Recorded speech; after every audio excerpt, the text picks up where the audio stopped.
Hey, aloha, it's Dave Lawrence. How you doing? We are live at Aloha Tower Marketplace, backstage waterfront at Aloha Tower Marketplace, and I'm joined by the singer from Cage the Elephant, Matt Shultz, who is taking time to talk with me after a very energetic show. Aloha and mahalo, my brother. What's up? Thanks for having me, man. I appreciate it. To chill with me after the show. What a performance for people who are unfamiliar with the band and don't know the kind of energy that you give off live, what you do on stage.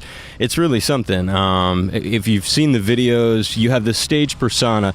Who were the guys who inspired you that you end up delivering what you do for us? You got me blushing, man. No. It's just this bit you've got. It's so captivating. It's like if you're having a slow moment in the concert, just focus on Matt for a little while. Okay. I don't know, like, you know how, like, when you're in kindergarten and your teacher says, dance in your own personal space, and so there's no, like, technique or, like, there's no sense of cool yet. No one knows, like, what's cool, what's acceptable, what's not acceptable, so kids are all like, you know, there's something about that I like. And it's like dancing like no one's watching, too. Kind of, yeah. I don't know, I'm the kind of guy that, like, if I get in an elevator and it's really quiet, I just want to lick the person's face who's standing next to me just to see what they do. Especially if they're, like, 70-year-old men. Just throw them for a curve, say, what will you do if I give you a big slurp? Don't even ask them, just do it. Right. When you're from Kentucky, this is like I racked my brain. I was like, what other rockers have brought us, music from Kentucky? Is there someone else who blazed the trail before you, or are you guys in some ways pioneer representatives for the state? I'd like to say that we are pioneers, but unfortunately not. My Morning Jacket's from Kentucky. Oh yeah, right. Sleeper Agent is a Kentucky band which they just recently signed with RCA Mom and Pop. So a lot of newer bands. There's a lot of newer bands that are coming out of Kentucky. There's some George Clooney's from Kentucky. I think Johnny Depp's from Kentucky. So is Quentin Tarantino. So you got a little posse. Yeah. We have a crew. It's an entertainment-based crew. Yeah. What was the scene like that because you can't really put a finger on who it was as an artist, or maybe it'll come to you. What was the scene like that you gravitated to doing the kind of music you were doing when you were a little kid? What were your first bands that were going on in that area? The thing is, Bowling Green is about 45 minutes north of Nashville, Tennessee. So it's close enough to a music hub to be influenced by a heavy music scene, but it's not heavily influenced by a music scene. Do you know what I'm saying? Like, there's not a particular sound that everyone's striving to sound like, or a look, or a fashion, or a style. Are there a lot of hardcore bands, or a lot of, like, punk-inspired bands? There's a lot of different bands, really. Like, I mean, everything from folk to bluegrass to alternative to punk, metal. I mean, and everyone's super supportive of each other. We all grew up together in the same circles, and it's like a factory town and a college town, so there's nothing to do. So supportive, that's the vibe you really give off towards your fans throughout the concert too, in a number of different ways tonight. That's funny that you would use that word.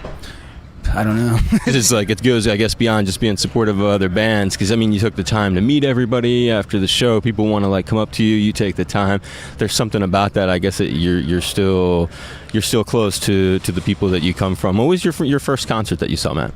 The first show I ever saw, actually, I think the first show that I ever went to was could be an embarrassing one here. Was the Counting Crows and that's not so bad. And Live, yeah. That's a good double bill. Yeah, it was fun. First record? Yeah, no, my first record ever. Ooh, I think my first record that I ever bought was like Joe Cocker, and I think I bought like Jimi Hendrix or something. It was like the first. I got a summer job at CC's Pizza, and with my first paycheck, I went out and bought a bunch of records, and so. Wow, so classic. What was the first modern sounds then, if that's, you named a couple classic bands? Like growing up in a town like Bowling Green, you either had bubblegum pop on the radio or you had classic rock radio. There wasn't really an alternative station, not a heavy presence of like current alternative bands and stuff. So before we moved out of Bowling Green and went to London, our awareness of music was pretty narrow. You know, what we knew to be like honest, pure music was like Bob Dylan and Jimi Hendrix and Led Zeppelin and the Rolling Stones and the Beatles. And we moved to England and opened your eyes. Yeah, and then funny enough, started like discovering a lot of really cool American bands like the Pixies and the Butthole Surfers and Black Flag and a lot of other great bands too that were hugely influential. What do you think it is in the international thing? Some bands, it's happened throughout history. Bands will go overseas and an international market will connect with them. And it could be in Japan, as it's happened with some groups. It could be in South America. Sometimes it's in England. And sometimes it's soul bands in England that'll break there before they break in the U.S. Anything about like the connection with the crowd? I don't know. For us, it was just like these fantasies of punk rock utopias that were overseas that we'd heard about, you know.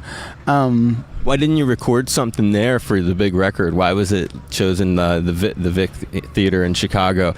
You think maybe you would have acknowledged the international fan base? Well, honestly, Chicago is one of our favorite cities to play in. We played a show at the Cubby Bear in Chicago, and it was seriously so loud. The crowd was so loud we couldn't hear ourselves on stage, and so the Cubby Bear. Yeah, the Cubby Bear. Yeah, and Lollapalooza was really good for us in Chicago. It's been a great city for us. You know, it was weird when we moved over to England. Punk rock and rock and roll alternative was not what was cool at the time. We like I said, we went over there with dreams of like rock and roll utopias, but it was really kind of like this super indie new wave dance kind of thing that was happening there. So we were like Oliver Twist on the outside of the window, like, please let us in, you know. Actually, it was pretty funny, but we met some really great bands while we were there. A band called Screaming Tea Party, which was life changing for me. Why? Because they were the greatest thing that I ever heard. We played a show with them. They opened for, we opened for them. And we had one of those really good shows where I was just feeling great about it, you know, walking off stage like, yes.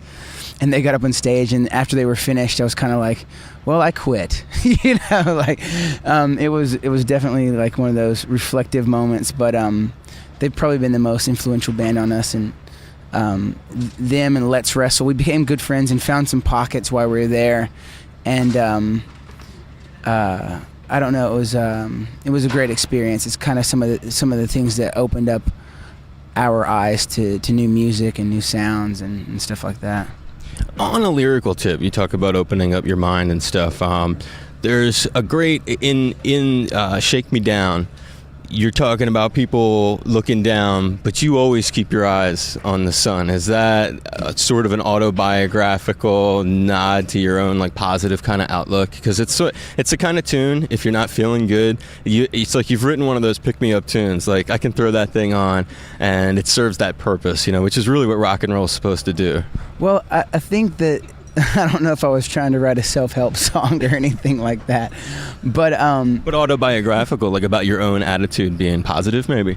Yeah, it's like I think that all your lyrics, whether they're about you or not, have some autobiographical qualities because you have your own perspective in there, no matter what you're writing about. But you know, I think it's actually a reaction just to not having your eyes on this. You know, it's like sometimes when you're the lowest, you write the songs where you desire to be, you know, in a better place, or you know what I'm saying. You know, you didn't intend it to be that way, but in retrospect, it sort of becomes that kind of song. Well, I don't know if I intended anything when I was writing. I was just writing it. You know, it's definitely it has a really deep meaning for myself, but I don't normally talk too much about that because it's not like a marketing scheme, you know. It's not like something to be plastercized, or, you know what I'm saying? Yeah, it was real. It was just a real expression you had, and I can dig what you're saying. Sometimes people just write things. It sounds cool, 3 or 4 words, like Steely Dan. They would just use cool words because they sounded cool, you know. And then years later, it's hard not to read some kind of meaning into it, though, if you're a fan. Well, I mean, it does have a really strong meaning for myself, but it's just like, you know, as far as in interviews or like on a public platform. It's not something that I really like dig too deep into, just because, you know, if we're just sitting here and hanging out, and, you know, I just don't want it to become like this thing, like this marketing scheme or this, do you know what I'm saying? Like, I understand you're not very, that's what's cool about you. You're not like a super self-promotional cat. Okay, thanks. I appreciate that. No, that's a happening thing, and I'll let you go in a second because I know you've had a long night. I'm sorry. Finish whatever you need to do. It's all good. The when I mentioned this earlier in the beginning of the interview, when you watching you on stage, like Matt has this persona, this energy, and the self-confidence. Maybe it's not self-confidence, but it's what comes across, you know, on stage, and it can be inspiring to people. I wonder, because you're a real touring act and you're constantly on the road, you're playing all the time, you're having a lot of chance to tighten up your bit. Are there some lessons that you've picked up over the last year since the last record came out that you're able to, you know, after that you picked up by being on the road through the routine, if you will, of having to tour? All the time. I feel like every single night I learn something. Like, I don't know, and it's strange you said, is it confidence or not? I don't know if it's necessarily confidence, because you always have that war within yourself. Some people, they ask me, they're like, how do you have so much energy on stage? Because I get so nervous, you know, like when we first started out, all the shows that we did were like house parties, and so there was no stage. So you're kind of like everyone's packed in tight together, shoulder to shoulder. Even with the band, there is no stage. No room to move. Exactly, and so like, sometimes I get really nervous about standing still or being in one spot, or like, so it just kind of happens, you know. It's a cool little move, the Matt dance, we'll call it. One final thing before I let you go about, and it just got announced the other day, is it because of your management that you're doing the big Metallica thing in New Jersey, or how did you end up being on their big festival they're going to do in the Orion Music Festival? We got sent an offer. We do have the same management as them, but it's actually a really cool lineup. Fantastic lineup. It's very eclectic too. You know, I think it's Arctic Monkeys. Yeah, I think it says a lot about those guys too, right, musically. You know, just, you know, we're honored to be invited to the festival, and it'll be cool. A lot of those bands are our friends, so it'll be like a family reunion or something like that. Do you know the Metallica guys? No, not those guys. I mean, like other bands. Yeah, like Best Coast and those guys. Like, you see the same people all the time. Yeah, it's a small world you guys have. Yeah, exactly. So I know how that goes. Yeah. Matt, you're a really good guy taking some time for us. I hope it wasn't a hassle. I really appreciate it. I hope that next time you come through, we'd love to have you come by the radio station. We have a nice 75-seat performance hall. We just had Airborne Toxic Event in there. We had Ziggy Marley, Ben Vereen. Great, man. You like that? Oh, yeah, those guys are really fun. Sorry. No, it's cool. I didn't mean to interrupt you. No, and I don't mean to interrupt you either. You're so easy to talk to. You're like talking to like a kid brother or something. I really wish you a lot of good luck, man. And it impressed me the way you look after your fans. You obviously care about people. The stuff I witnessed here tonight, and it goes a long way. So big mahalo, brother. Oh, thank you so much. I appreciate it. Good man.